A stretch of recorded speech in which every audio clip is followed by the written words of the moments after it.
जो ख्याली गणित आप फैला रहे हैं वो विशेषज्ञों की जुबानी सुनते हैं, उनका गणित क्या है। प्रदीप, प्रधानमंत्री मोदी बीजेपी की तरफ से ताल 370 पार, एनडीए 400 पार, ये चुनावी ताल ठोकी जा रही है, ये हकीकत है या ये फसाना है? Thank you Sandeep.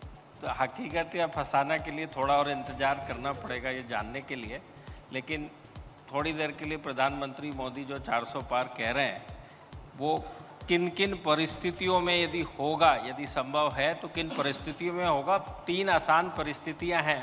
इससे पहले एक चीज दर्शकों को साफ कर दें, 303 सीटें जीती बीजेपी ने, एनडीए के खाते में 352 सीटें गई थी।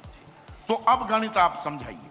तो 352 सीटें जैसे आपने कहा, और मोदी भी एनडीए की बात करते हैं जब 400 पार की बात करते हैं, तो 352 मतलब 48 सीट्स कम है 400 में, तो 48 सीट कहाँ से आएंगी, पहला सवाल ये। और दूसरी बात ये कंडीशन है रादर कि वो जो 352 सीटें पहले जीती है एनडीए ने, उसको तो जीतना भी जरूरी है। तो 3 राज्य ऐसे हैं जहाँ करीब 100 के करीब सीट आती है, जहाँ बीजेपी ने केवल और केवल या एनडीए ने केवल 5 सीटें जीती है। वो है तमिलनाडु 39 सीट्स के साथ, आंध्र प्रदेश 25 सीटों के साथ और केरला 20 सीट के साथ, और पंजाब 13 सीट। इन चारों को भी मिला दें आप तो करीब 100 सीटें आती हैं, यहाँ केवल एनडीए ने 5 सीटें जीती हैं। तो सबसे पहले तो स्ट्राइक रेट या एल्बो रूम जो कहते हैं आपकी, यहाँ पे अच्छा खासा 95 सीट्स का एनडीए को यदि 400 छूना है तो अच्छा खासा एल्बो रूम नज़र आ रहा है। दूसरी बात यह है कि एल्बो रूम मतलब बढ़त की गुंजाइश कुछ? जी, बढ़त की गुंजाइश बिल्कुल दिखती है। तमिलनाडु में दिखती है, कहाँ दिखती है, कौन से राज्य में?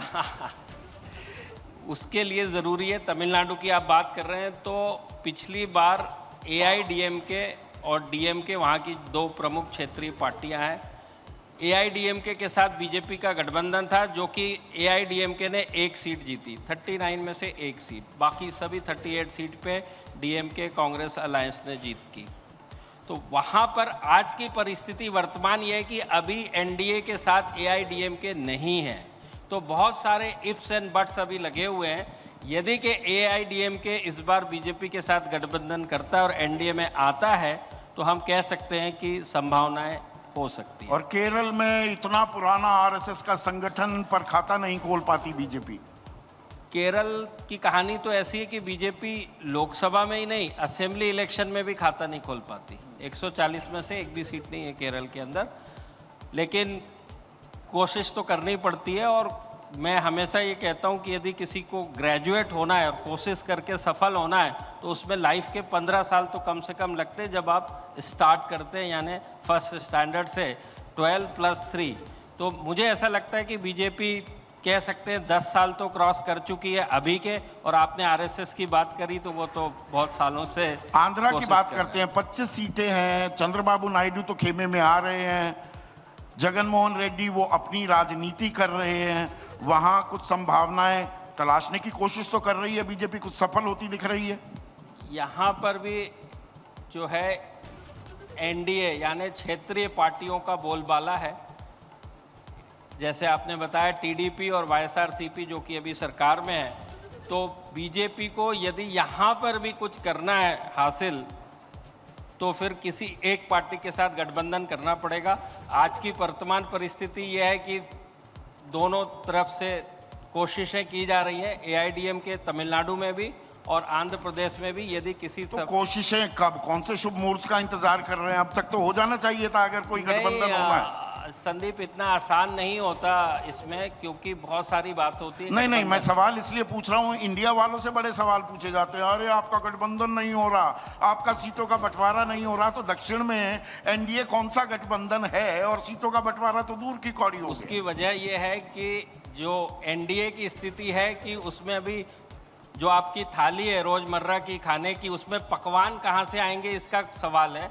और जो इंडी गठबंधन है उसमें रोजी रोटी या रोटी की ही कल्पना की जा रही है। तो सबसे सांभर पहले फैल गया है वहाँ पर, रायता नहीं सांभर फैला हुआ है अभी। बिल्कुल, जैसे आपने बताया तो अभी तो फाइट टू सरवाइव जो कहते हैं अंग्रेजी में, फाइट टू सरवाइव। पर एक जगह जहां सरवाइव ही नहीं, बीजेपी का कमल लगातार खिला रहा है और 1999 से देखें 18 सीटों से नीचे नहीं गई बीजेपी, वो है कर्नाटक।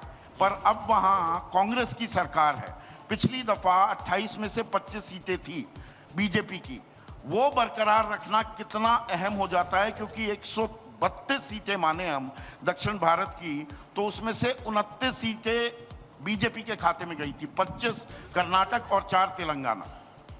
संदीप, जैसे आपने कर्नाटक की बात करी, तो मैं 25 नहीं, एक्चुअली 26 सीटें जो कि बीजेपी ने जीती थी, एक सीट के ऊपर निर्दलीय जहां पे बीजेपी ने अपना उम्मीदवार खड़ा नहीं किया था, तो एक सीट केवल जेडीएस ने और एक सीट कांग्रेस ने जीती थी 28 में से 26, जबकि दोनों का गठबंधन था, जबकि दोनों का गठबंधन था।